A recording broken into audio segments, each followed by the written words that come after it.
Hey, Neil. Hello. I was looking into channels, like Slack channels, to figure it out if the meeting has been cancelled or what. Because I was the only one. Oh, I think it usually takes like a few minutes for folks to trickle in. Yeah.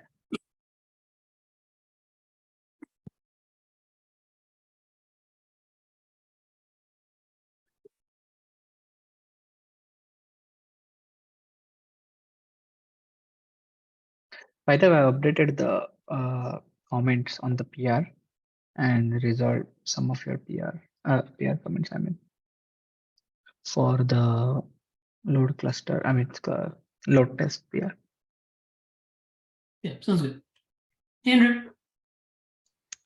Good afternoon, folks. How's it going? Good. How are you? I'm doing great, thanks.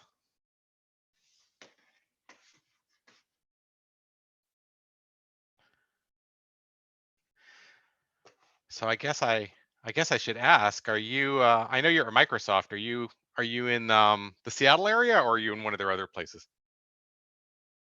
I'm in the Bay Area. Oh. I'm in Seattle.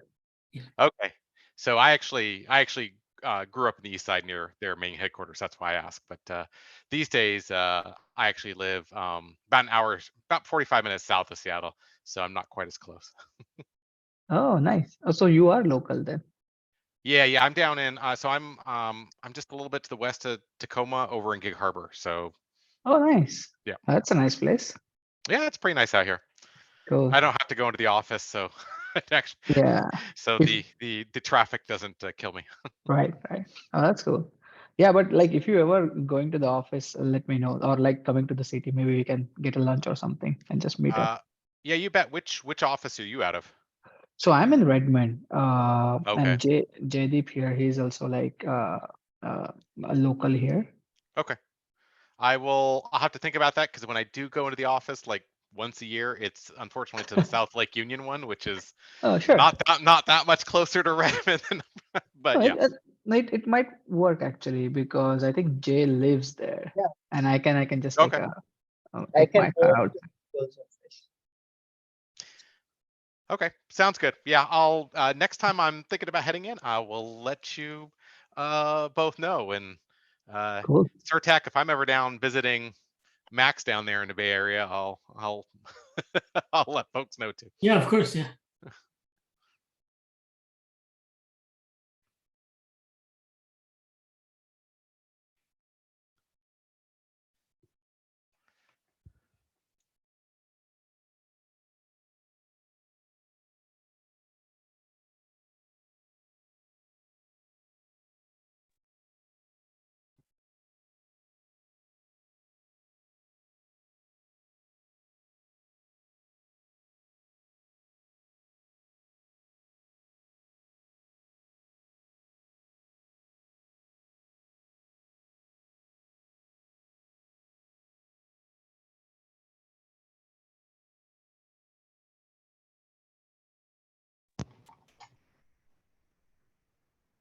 Hello. Hey, Max. Hello. Oh man, I was able to get audio first time so often, but right now, let's see. We can hear you properly. Or maybe he can't hear us. The Max audio saga continues. I don't think we had that issue for a while. For a split second, I thought Max's machine learned itself. So Can you hear us now, Max? Can you now hear us? we can't hear you now.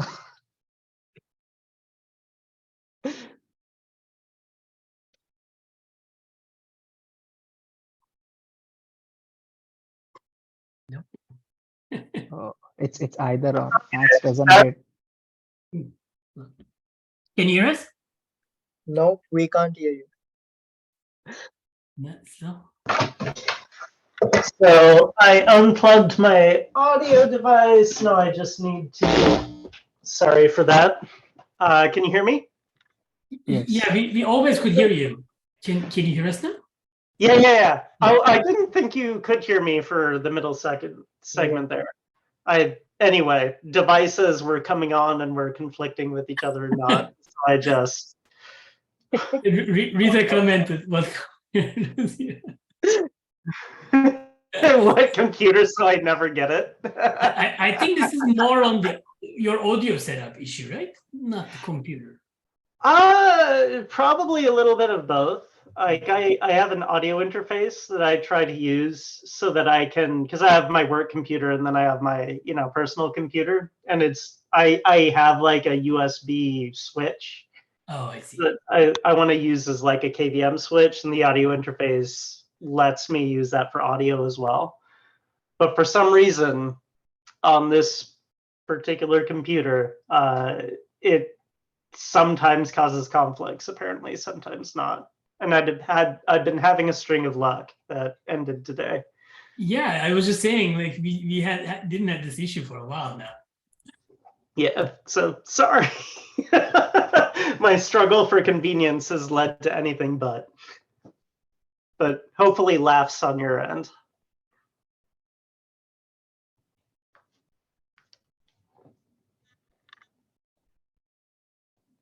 Looks like we don't have anything in the agenda. Does anybody want to add anything? Just the frameworks PR, if you could review it, so Oh then yeah, I can that's on my list. So I got distracted on last Friday. I was reviewing it, then I got distracted. I will continue. Yeah. Cool. Thank you. So I started looking into that external data caching proposal. I mean, I've been looking at it. So going through the proposal and all. So probably just a heads up. I'll probably asking a lot of questions around it. Do you mean the external data, the cache? Yeah. Cache? Okay. Yeah. This is a thing Rita has been looking at, right? Yes. Yeah. I mean, most of the decisions I think are there. It's just probably I might need some help revolving around some details as to where they are coming from, like cache key and stuff like that.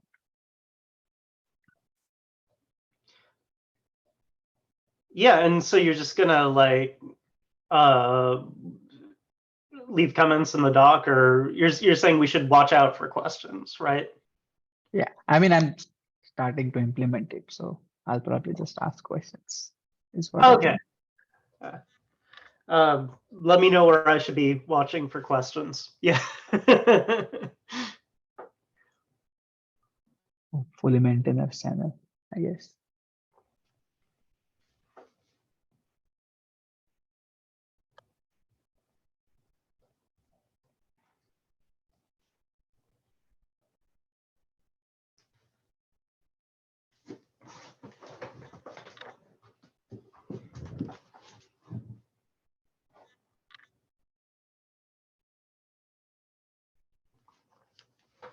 Anything else you wanted to chat?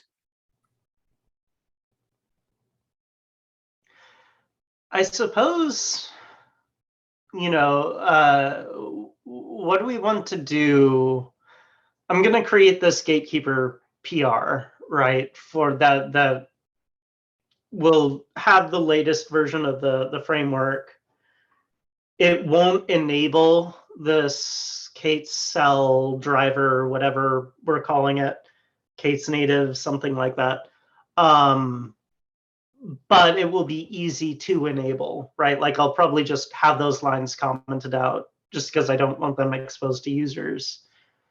K8s native validation.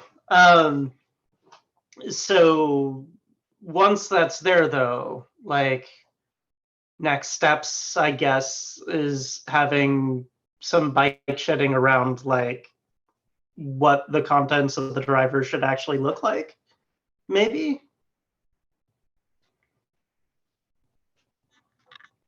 Because I know Rita was interested in building out the controller that is able to write these resources.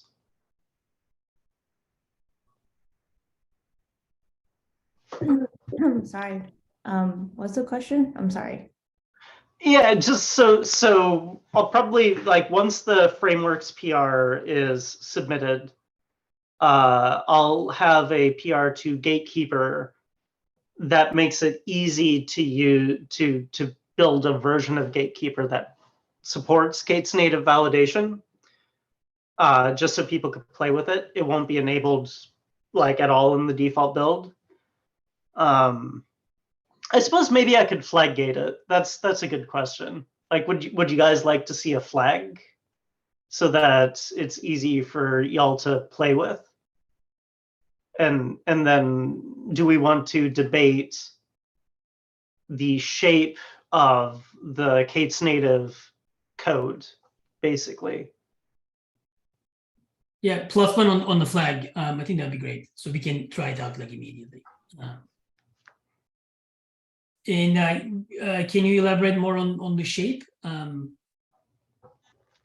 Yeah. So basically, you know, in the source code for the constraint template, right now it looks kind of like just a K8s native enforcement resource, right? There are some asymmetries, right, that aren't reflected in that. For instance, version conversion can only really exist in the on cluster enforcement, right? Like Gatekeeper itself can't do version conversion,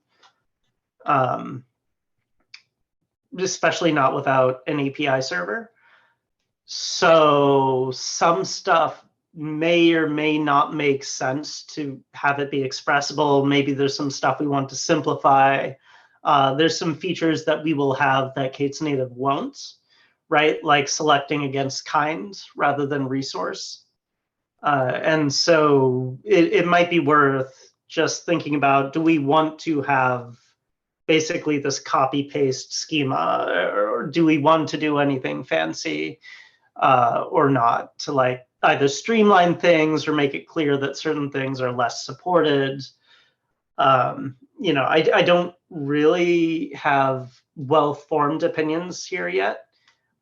Some considerations are like making it easy for users to write a constraint template that does the right thing, but that's counterbalanced against, it would be nice to be able to take a K8s native enforcement resource and turn it into a constraint template, right? Just by like copy pasting the contents, right? Which would imply some amount of fail open would be helpful, right? And so just navigating the nuances of those decisions.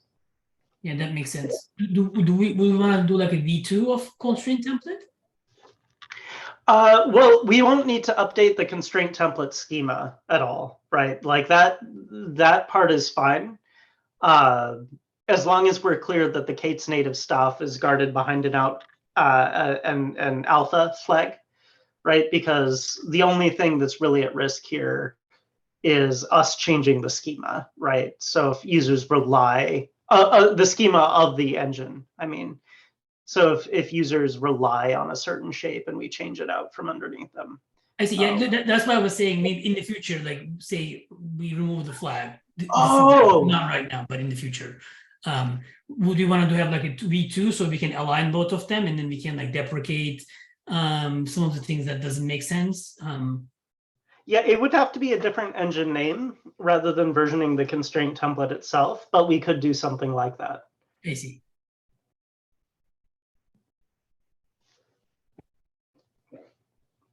I'm not excited about the conversions of the different versions though.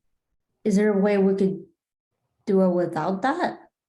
What do you mean conversion of different? Oh, you're saying like, when I say version conversion, what I mean is if you write a policy against a V1 beta 1 pod, right?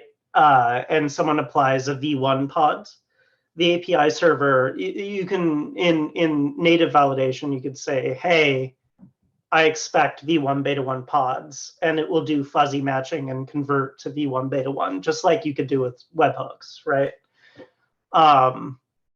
but really the only person that can reliably do that is the API server, right? Because if you're talking about internal resources, then you're relying on the API server's internal representation of those resources and internal conversion between those. If you're relying on CRDs, right, then you need to have knowledge of the CRD, right? And whether it's using a conversion webhook or whatever other conversion mechanisms have been made available, right? And so maybe if we're running on cluster, maybe the API server provides some service that would let us do this, but certainly if we're running off cluster, that doesn't work.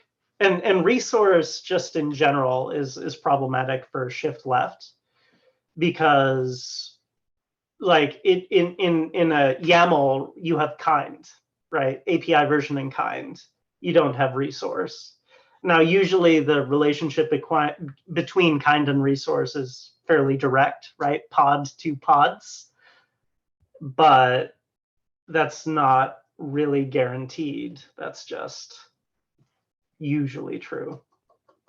Yeah, so it sounds like this is more like a concern for Gator than Gatekeeper.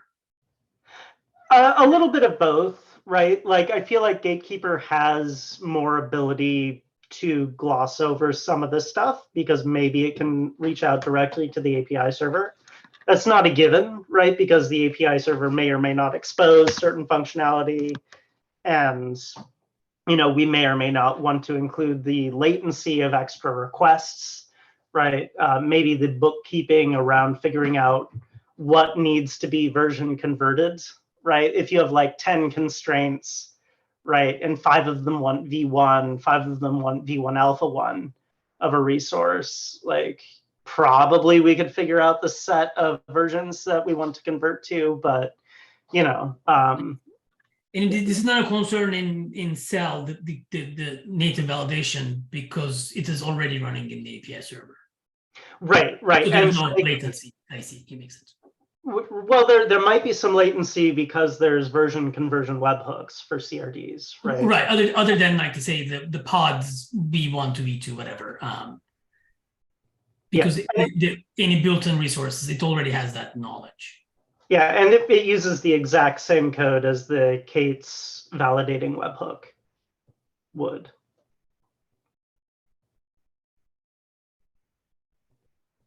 So Rita had a question? Yeah, I was just curious if you were thinking the version conversion component, is that going to be in Gatekeeper or in the driver? I mean, at first blush, it's going to be in neither of those places, right? Maybe it's something we want to do in the future, but for right now, like it's not obvious what a good solution would be. There's not honestly much.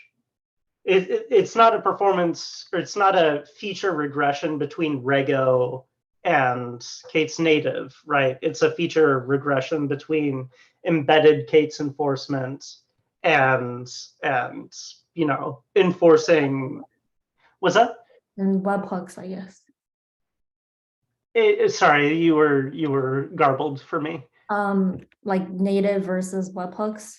Right. Well, native versus basically webhooks. Audit, this is not a concern because we pull all versions of an object, or if they're auditing from cache, they should be sure to cache all relevant versions of an object. And honestly, it will be interesting to see, because one thing K8s native doesn't do is shift left, right? And we do shift left, and honestly, shift left is where this stuff just plain doesn't work, at least not simply, right? So eventually over time, I'm sure like something will settle out, but for right now, it will be interesting to see what features users are more concerned with, right? The version conversion or the ability to shift left. Right. I guess like I could also, as commented in the chat, like I could also see having something like this could help the sync set feature as well, right? Because today it's pretty much manual and for good reason, right? Like we want the user to tell us. But if this is going to be like something we're doing, it could be like shared component perhaps between sync set and I don't know, just a thought. Yeah, it would. We would need to. Because you're converting the versions for syncing resources as well. We are not. Well, we're sorry, we're not converting, but we're expanding the number of versions supported, right? Well, just in general for syncs. I mean, we should be clear that sync set in terms of like how what is expressible doesn't make much of a change from the current state of the art, right? With using the config resource, right? Users specify a set of GVKs. Sync set does make it easier to manage multiple different entities that have different opinions as to which GVKs should be synced. But I think for sync set, the interesting question about version that we were thinking about was like, one, you want to sync the minimum number of versions possible, right? Like if you're syncing both pods and pods v1 beta 1, you're doubling your memory footprint used for syncing pods, right? Because you have 2 copies of the same resource per pod. And so figuring out, you know, okay, if you have a constraint, if you have 2 sets of constraint templates, right, one of them can take either v1 beta 1 or v1, the other one really wants v1, right? There is a bit of version calculus there for, okay, I should probably use v1 because that satisfies both of them, right? Then there's also the problem of, well, if a version goes away on a cluster, right, or is not yet available, right, because the user is on an older version of the K8s cluster, making sure we sync versions that are recognized by whichever cluster things are being installed on, right? That's a problem that sync is concerned with. However, like, so I'm not saying these are like unrelated though, because if you had a generic solution for version conversion that we liked, that could be applied like post facto, then you really only need to sync one version of a resource, right? And you can convert prior to evaluating the constraint template, right? So in that sense, for sure, it could be related to the sync set stuff, right? Because it would simplify a piece of the problem, but it wouldn't necessarily have a direct influence over like how sync sets are expressed or handled, if that makes sense.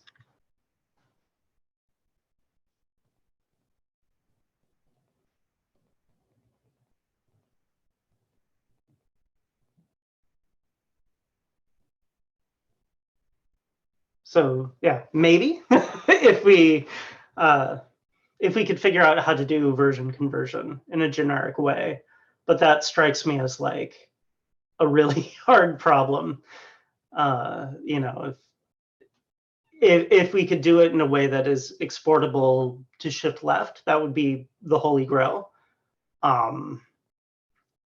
And there's a reason why that hasn't been done, and it's not just because people have said, well, we'll rely on the API server to do it. Is there like a library or anything like that we can like spin off from Kubernetes as like a standalone thing? Kind of, right? There's Scheme, right? Because Scheme does the conversions. But Scheme also then depends on specific K8s code, right? So then you have a coupling of, well, this version of Gatekeeper will really only reliably convert for this version of K8s and won't work for CRDs, right? Unless we also build in the version conversion webhook stuff, right? And watch CRDs. In which case, for shift left, that would be an issue, right? Because would these conversion webhooks be available shift left? Would they look the same for all clusters, right? If let's say Cert Manager had a version conversion webhook, right? But you had different versions of Cert Manager installed on different clusters. Conversion might behave differently depending on which cluster you reach out to. Yeah, I can see that getting very tricky, especially with CRDs. Yeah. So yeah, there's ways to like do kind of a good job, but to do it really well, that is less clear to me how that could be done. And I don't think many like CRDs implement a conversion webhook, right? I don't know, to be honest. I do know that Joe is interested in the idea of, instead of conversion webhooks, having native conversion, right? Maybe using Cell, maybe using, you know, a while back he had someone give a talk who was looking at a similar kind of solution where you can embed conversion logic in the API server. I forget if it used Cell or not. That would be cool, right? Because then if you had access to the CRD, that's all you'd need. But I don't think that has hit live. Yeah, I don't remember seeing many conversion webhooks. I mean, I know it's a thing, but yeah, because I think folks usually just use the API server to do the conversions. Well, so the for CRDs, the API server, the only option you have then is to not do conversion, essentially, which is what Gatekeeper does, right? Like we have V1 and V1 beta 1 and V1 alpha 1 constraint templates. Right. And the secret is they all look exactly the same. They just have different defaults, right? So the version matters when you're creating, but defaults are persisted, so it doesn't matter when you're retrieving. So they just simply write the version with whatever the user, overwrite the stored version string with whatever the user requested. But that's, you really need to like intentionally make that happen, right? Like you need to be very strict about your schemas and not changing them, and that could be a pretty tall order over time. Can we have the API server running standalone, like how the tests are doing it, like the Cube Builder tests? I think it has an API server. I'm not sure. It does run like at least a stripped down version of the API server. Obviously, it needs to be like version and stuff, which gets very tricky, right? Because say you have like a 127 API server, but then it may not know anything about the removed resources that happen, I don't know, in 124 or something like that. Right. Well, I mean, it's a great way of not hard coding the version into the code. That's true. You do add like some extra infrastructure requirements at that point, right? You need to have the ability to run an API server and establish like network ports, all that, which may make something like Gator less portable if you're interested in conversion. And then also for CRDs, right, you would need to install those CRDs on the stub API server, let's call it. And then you still have the conversion webhook issue, right? So you'd need to spin those up somehow. Yeah, I don't think this is easy. Yeah. Yeah, I kind of agree. I saw someone saying Kubernetes community should, yeah, Rita says should solve this in K8s. Yeah, I think that with the current tools that things are built on top of, the problem's intractable. If they could have it be part of Open API v3 schema, or part like completely hermetic within a CRD, the problem becomes a little bit more tractable. Like, you need to make sure the correct CRDs are where they need to be, but that's copying YAML around, and that at least is kind of where shift left is at its strongest, right?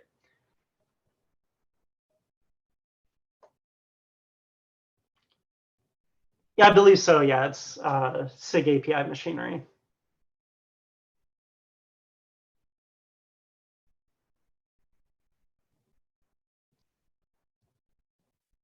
Okay, well, baby steps. Yeah.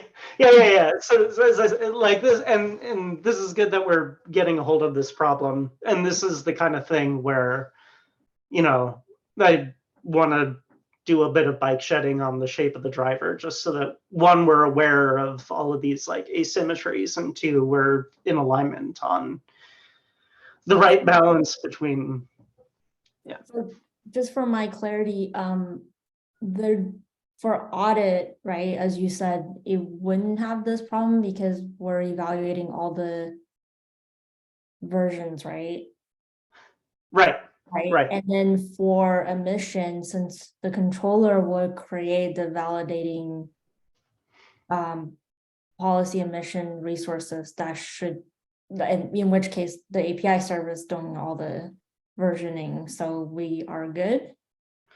I think we're good there. Yeah, and we also have access to resource at that point, right? So the resource selector is fine. Where do you see the problem? Was it? Oh, where would you see the problem? Yeah. Yes. So if someone were to write a validating admission policy. Oh, sorry, shift left. Sorry, you already said it. Sorry. Right. Yes. Okay. And to be clear, there's nothing in validating admission policy that requires resources specify conversion, right? You don't need to match against resource at all. And it's certainly possible for users to gate tests on inbound version. So you could imagine kind of like how in Gatekeeper we can have different validation rules depending on the inbound version of the resource we're looking at in a constraint template. You could do the same thing with validating admission policy.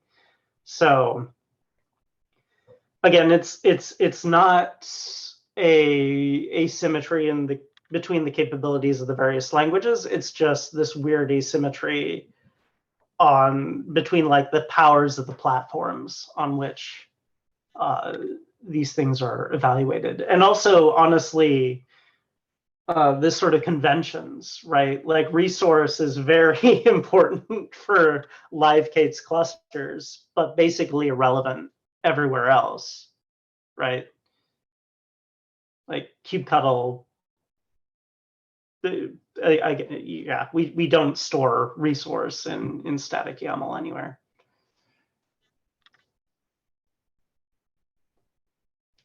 Oh, really? Oh, Rita, I did have problems last week. Oh, what do I need to do? How did you solve it? I don't remember. I always had access for some reason. I think Torin fixed it, but Sutesh, I think Xander had it, as far as I remember, but maybe. It said you were the owner of the doc. Let me see if that's still true. This changed last week. Did you request access? Yeah, I just did. Let me see if I'm not here. I'm not here 1 week, and my access was revoked. I see. Torin is the official owner of the doc. Sorry, go on. Oh, I think Xander. I'm wondering if he moved that to other folder, and it is because of that. I'm not sure though. That could but be. Yeah, I can't edit either. I think I can. Do you see May 31st? Yeah. Yes. Okay. And what we probably want is. Oh, there is a request edit button at the top. Sorry. maintainers or similar kind of like trusted scope to have edit access, and then global comment access. Right. But this is not good, right? Because in the past, we asked people to add topics. Yeah, Right. no, it's not good. I agree. Yeah, Oh, so I think what Xander said was they can add suggestions instead of just editing stuff. I don't think I can. Correct. You need comment access to be able to add suggestions. It sounds like we should work with Xander on this. Yeah. Okay, all right, cool. Let's follow up on Slack then.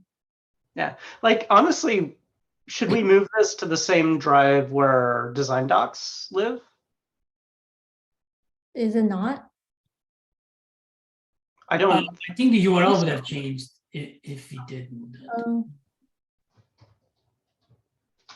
But why did we lose access if we didn't move it? I thought the reason why a lot of us lost access is because it got moved. Well, it might have gotten moved, but not to that particular I see. drive.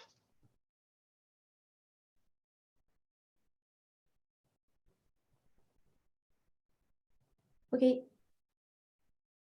Not a big deal.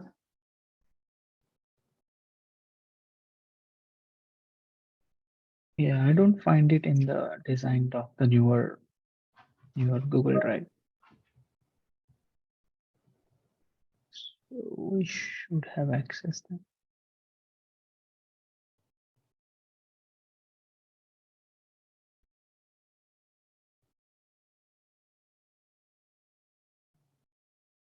Oh, I can see Rita as editor here. Found the share button there.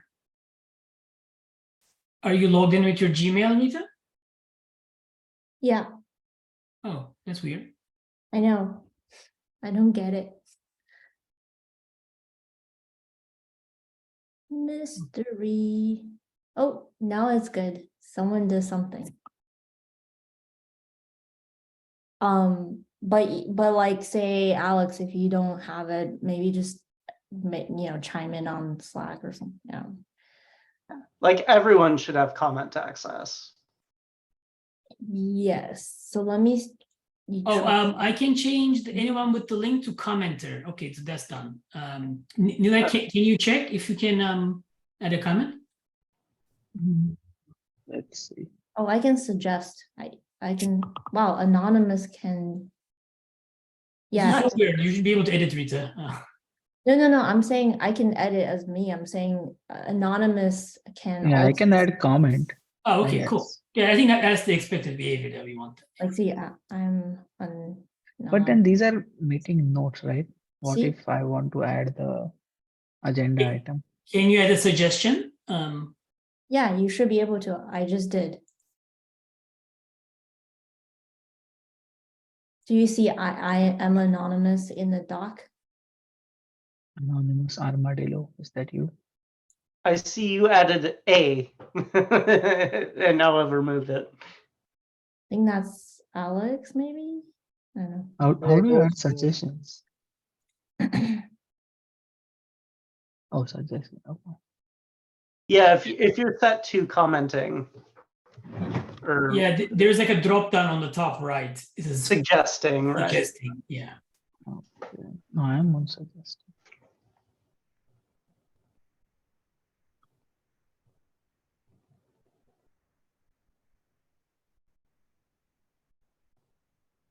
Somebody had it out anonymous.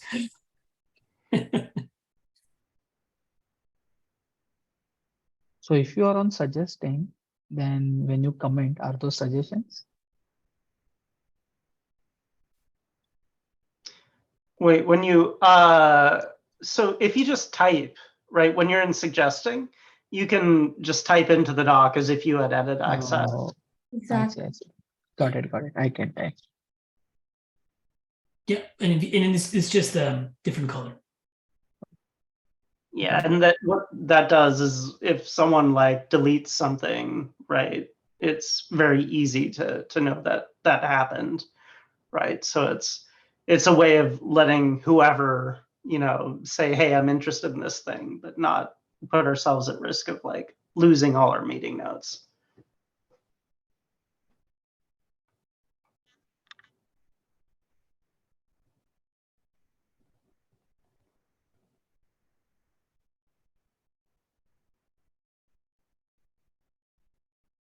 Okay.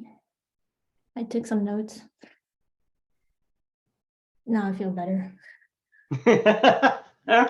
I'm not gonna remember this, so notes, yes.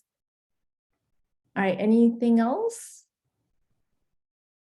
Oh, I think Alex had a suggestion for channeling Xander to look at backlog or a roadmap, right? He had some cadence with which he wanted to do that, right? Mm, Don't think it was weekly.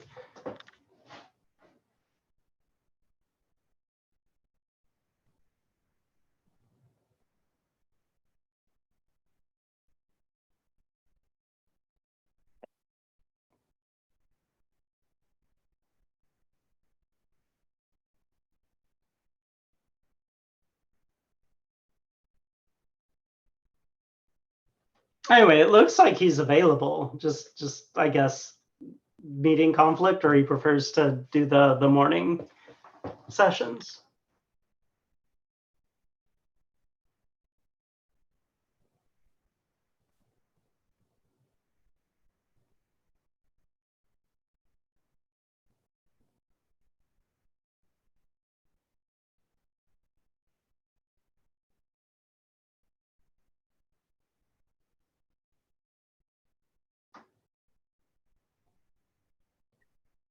Okay, if there's nothing else, I'll drop. Good to see everyone. I Bye bye. Bye.